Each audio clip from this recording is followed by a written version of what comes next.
Welcome to ABC Interactive English. I'm Matt. I'm Winnie. Today we are looking at part 1 of an article called The Power of Music Therapy. So music can be a very powerful thing. It can give you feelings. It can make you remember things, make you think things.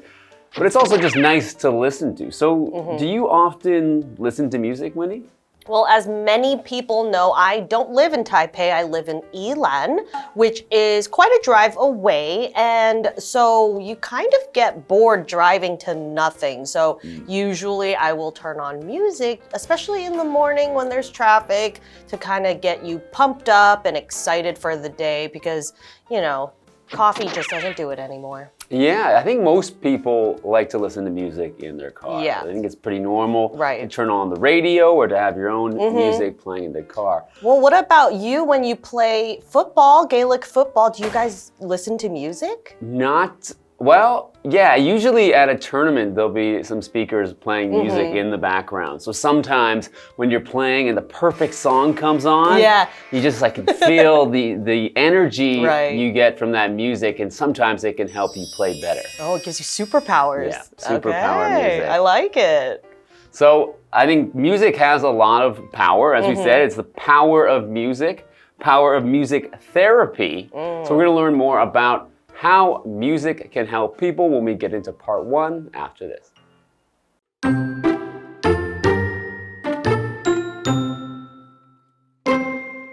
Music has a lot of power. It calms us as well as gives us energy. It brings thoughts and feelings to mind. It also makes new memories and unlocks old ones. So, it's no surprise that people use music to treat mind and body problems. The practice is called music therapy, and they use all kinds of music and tools.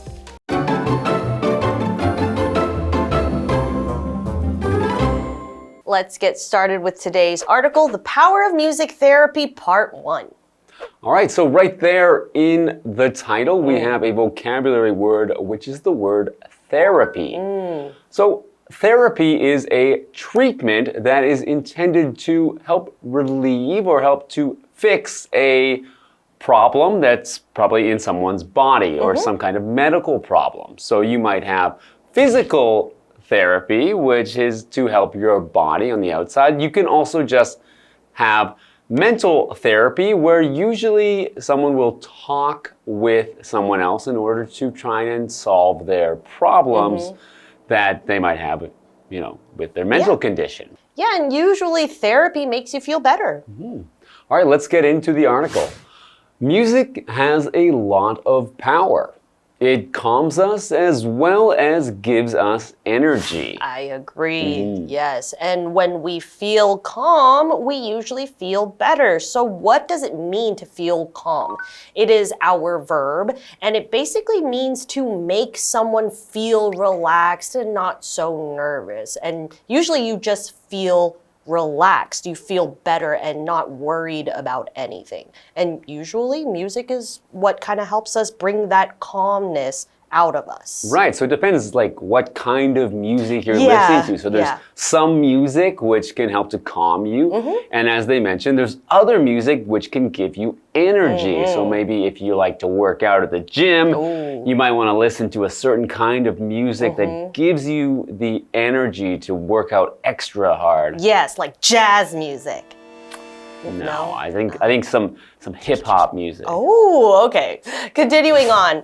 It brings thoughts and feelings to mind.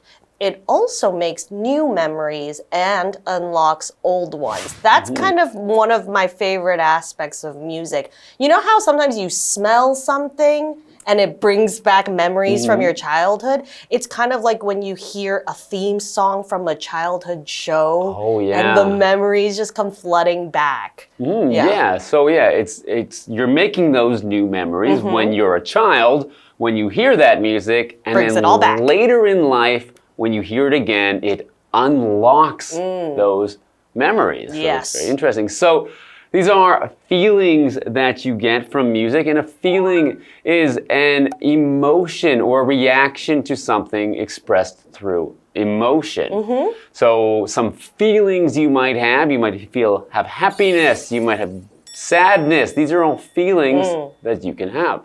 Right, exactly. And so depending on how you were feeling at the time of maybe a certain song, I guess when you hear it later on, it might bring it back. So hopefully it's a nice feeling. But we also have this word memory, okay? And it basically is how our mind remembers things and stores information. And so you could have a bad memory, which means it's hard for you to remember things, or you could have a really good memory. And regardless, it doesn't really matter, but sometimes music is what helps bring that memory back to right now, and it helps you remember things, which is actually interesting because I did read something that said that if you are studying for a test, it helps to listen to classical music. That's right. Because it's good for your memory and it will help you remember things during your test. So, a little tip for you. All right. Well, as they said here, it will help you to unlock old memories. So, to lock, first of all, is to, close something usually with a lock. So, usually a key or a password, some way that it is closed and cannot be opened. And when you unlock something, you open or release what's inside. Right. So in this case, we're not talking about an actual physical lock, but in the case of your memories, we can think of them as being trapped in something or not being able to come out. And when you unlock them, you release them so that you can have those memories again. Right, exactly. Like you said, it's not easily accessible or it's not easy for you to go back to that part of your memory. So music really helps unlock those memories. Continuing on, so it's no surprise that people use music to treat mind and body problems. The practice is called music therapy, and they use all kinds of music and tools. So we were talking about how therapy really is a useful tool and something helpful for people to heal their body or to make them feel better. Maybe they have an injury, or maybe their mental state isn't as positive or as happy as they would like to be. Right. Okay, so in there we said that the practice is called music therapy. So a practice as a noun is the application of an idea or belief. So when you undertake the practice of music therapy, you are taking this idea and using it or actually doing it. Right, so it's not the same as, for example, football practice. Right, a football practice meaning to practice something, meaning to do something often in order to get proficient or to get better at something. And when you do that, you can have a practice like a football practice where you are trying to get better at football. Right, so it's different. But hopefully we learn a little bit more about how music really helps us right after the break.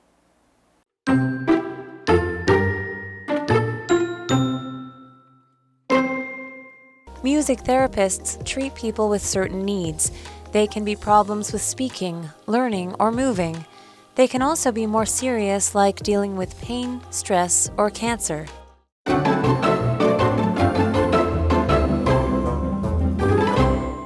Welcome back from the break. Right before the break, we talked about how music is very special and powerful because, for example, if we were to hear a song from our childhood, we would be instantly brought back to that point of our life. That is how powerful music is. So it's so powerful that actually therapists or people who are trying to heal other people, they have started to use music as a form of therapy or helping people get better, like a treatment.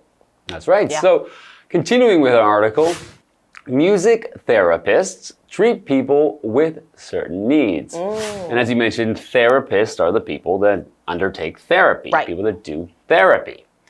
Okay, so they help people with certain needs. So certain meaning particular or, relating to a specific topic. So with certain needs, it's not just any needs, it needs to fit into some categories of needs. It can't necessarily take care of everything. Right. Because while music is powerful, it's not magical. Yeah, exactly. Okay, so continuing on, they can be problems with speaking, learning, or moving. They can also be more serious, like dealing with pain, stress, or cancer. And as we all know, when we hear certain types of music, we feel a certain way, right? So some music makes us feel sad, some music makes us feel happy and energetic, like you were saying. So this is not at all surprising that music can be very specific in how it helps us. Right. It makes me wonder what kind of different songs are useful for each of these conditions, whether there's like a certain type of music which is really good for, getting people moving, right. is it? Or, as you mentioned before, for learning, they've found that classical music can actually help with that. Right, exactly. And we touched on this word called stress, and it basically is an emotion that causes worry and nervousness. So we don't like to feel stress. And actually, I have heard that they used to use, or they still do use music to help plants grow. And so the plants themselves don't feel things like stress or pain or fear, but then they did use different types of more intense music, and they found that the different types of plants kind of grew differently from each other. Really? Wow. So this is very interesting to see how us humans would kind of react differently to different types of music. It's true. And I've also heard of pregnant women playing music for the baby that is in their stomach. And I think the idea is that it's going to help the baby learn and maybe become more artistic. Maybe the baby, if it listens to the right kind of music, will become a musician. And I think it just helps mom out. Well, I'm sure that mom is feeling a lot of stress as she's pregnant, and sure. as we've mentioned, it can help with that. Yeah. But I certainly use music to kind of calm things down when I'm feeling stressed, and you use music when you need that energy boost for football practice or games.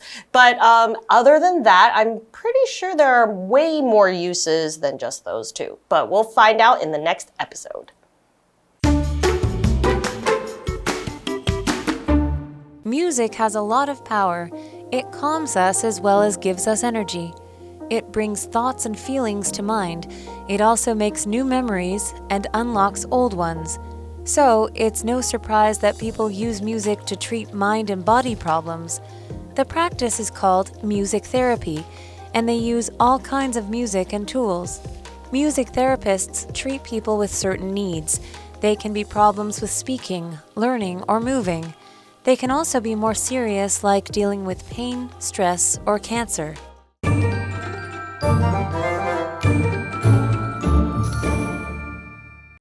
Hi, I'm Tina. 我们来看这一课的重点单字。第一个 calm 动词使平静，使冷静。Bill took a deep breath to calm himself. Bill 深吸一口气，让自己平静下来。Breath 指的是呼吸。下一个单字 feeling 名词，感受、感觉。Ben expressed his feelings through writing. Ben 通过写作来表达他的感受。Express 指的是表达。下一个单字 memory 名词，记忆。Helen has a clear memory of her childhood.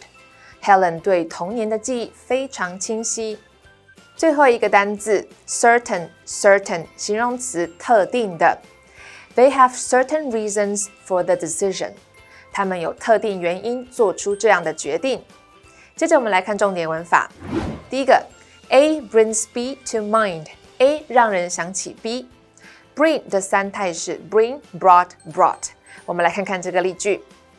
The dish brought my days with my grandmother to mind. 这道菜让我想起与外婆相处的时光。下一个文法 It's no surprise that 加主词加动词，怎么样？不意外。Surprise 指的是意料之外的人事物。我们来看看这个例句。Larry woke up late today. It's no surprise that he missed the bus. Larry 今天比较晚起床，他会错过公车，并不令人感到意外。最后一个文法A problem with 加上 VING 做某事的困难。Problem 是可数名词，意思是困难、问题。我们来看看这个例句。My sister had some problems with speaking in public. 我妹妹在公开演说上遇到了一些困难。In public 指的就是公开。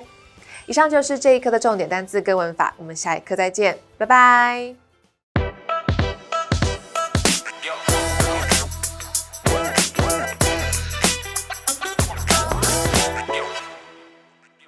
So that's what I've got so far. What do you think? So regarding this project, I have an innovative idea that could set us apart.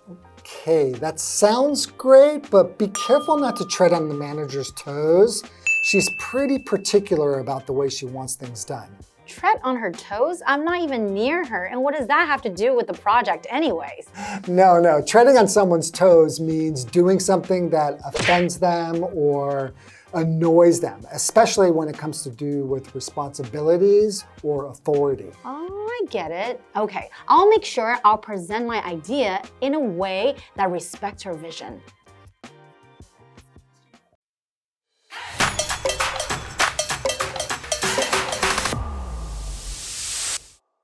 Hi everyone, today's phrase is tread on someone's toes. Yes, and it doesn't refer to the physical act of stepping on toes. It's a metaphor that usually means offending someone by getting too involved in their area of responsibility or expertise. Exactly, and it's often used in a work context where hierarchy and rules are important. For example, if you make a decision that's usually made by your boss without consulting them, you might be treading on their toes. So, how can you use it in a sentence? Here's one. When offering advice in team meetings, he's careful not to tread on anyone's toes. Or, I try not to tread on my colleagues' toes when making suggestions for improvement. It's all about respect and not overstepping boundaries. Right.